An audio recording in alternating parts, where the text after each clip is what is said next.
feedback, a privilege in online shopping that I know you all never pay attention to, unless and until that apple that you have ordered has like 12 worms in it. So, if the word feedback is so useless for us, then why am I talking about this? Because the world we live in is sitting over a cow, and that cow is feedback mechanism. Now, hold up a minute. If you're a 4th grader and don't know what is feedback, let's call Google Mama. So here it is. So feedback can be easily summed up as a response for something that the doer may improve upon. Okay, sounds overcomplicated like calculus because it is. So let's see where in the world feedback plays an important role. Feedback in biology. So you know that we all are Homo sapiens, the beautiful magnum opus of nature, which is destined to push forward the world towards the edge of perfection or destruction. So it is quite evident that all of us have slowly evolved over the time, and all other biotic things around us have evolved too. So how does evolution occur? To understand the concept of evolution, we should actually understand what is speciation. So, wait for a minute and understand speciation first. Speciation occurs when a group within a species separates from other members of its species and develops its own unique characters. The demand of a different environment or the characteristics of the members of a new group will differentiate the new species from their ancestors, and some types of speciation are allopatric, peripatric, parapatric, sympatric, and there is also artificial speciation. But one specific type of speciation that is most common among all the biosphere is sympatric speciation. Sympatric speciation is evolution of a new species from surviving ancestral species while both continue to inhabit the same geographical region.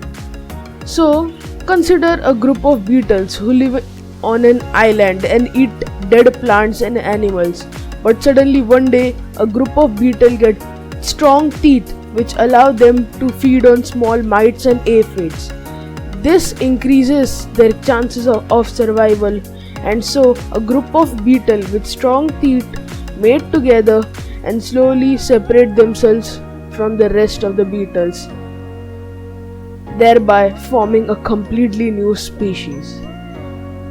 Now, to understand better, we need to consider the example of the great Darwinian finches, aka the Galapagos finches, aka the example every bio teacher would bore you with. So, Darwinian finches is a name given to a group of finches that had a common ancestor, but then they soon started to get different types of beaks and body features, which later resulted all finches evolving and literally forming completely new species. It is said that a huge flock of finches came to Galapagos Island and enjoyed the supply of food. But here's the twist. The food supply started to become very scarce. So due to some random mutation, a group of finches got sharp beaks while some finches acquired thick beaks. With their diversity of bill shapes and sizes, each species has adapted to a specific type of food. For instance, the ground finch has a thick beak which is adapted to feeding on a variety of crunchy seeds and arthropods, whereas the warbler finch developed a slender pointy beak to catch tasty insects hiding between the foliage. The woodpecker finch even uses twigs or cactus spines to pry arthropods out of tree holes. Through this phenomena, it is expected that there are about 18 species of Darwinian finches, which have arose from just one species of finches. We can also relate it to the mechanism of natural selection, where fittest of all species survive due to their unique characters. Now, hold on a minute. How is this related to feedback mechanism? Simple. It is like a group of organisms within the same species getting information about their new abilities through which they improve upon. Think of those finches with thick beaks. To them, the information about their beaks made them react towards their food situation extremely differently. Hence, feedback cow arrives all the time.